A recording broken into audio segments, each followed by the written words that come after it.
Jeudi 15 novembre, j'ai décidé de cesser la grève de la faim.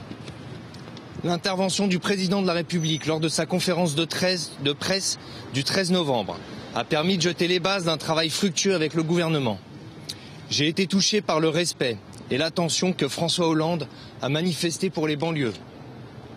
Le Premier ministre, la ministre de l'Égalité des Territoires et le ministre de la Ville m'ont transmis les mesures qu'ils préconisaient. J'ai accepté ce compromis. 3 points. Premièrement, face à ma demande de créer un fonds d'urgence pour les villes les plus fragiles financièrement, le gouvernement a décidé de dédier l'augmentation de différentes dotations, dont la dotation de solidarité urbaine de 120 millions d'euros, prioritairement aux villes les plus pauvres. Deuxièmement, la ville de Sevran, faisant partie de ces communes, verra son budget 2013 et les suivants crédité d'une dotation budgétaire structurelle qui lui permettra de faire face à ses engagements et à ses indispensables projets.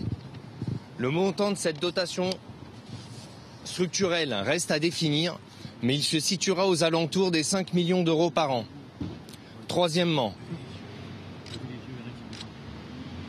le travail autour de la mission conduite par François Pupponi sur la péréquation financière entre communes riches et pauvres débutera vendredi prochain.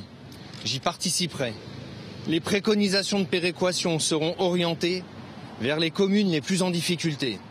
Elles seront adoptées en 2013 et opérationnelles en 2014.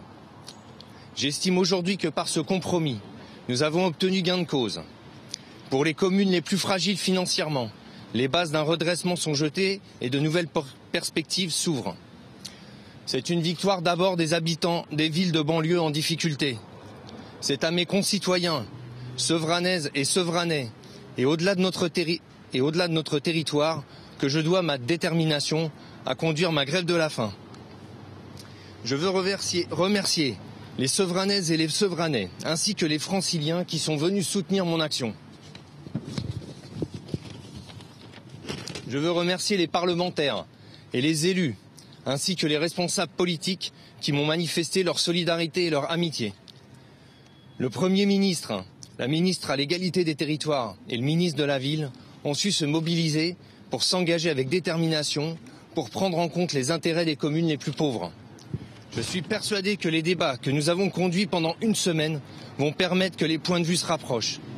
Les problèmes des banlieues et des villes les plus fragiles financièrement seront mieux pris en compte, comme le souhaite le président de la République en parlant de justice territoriale.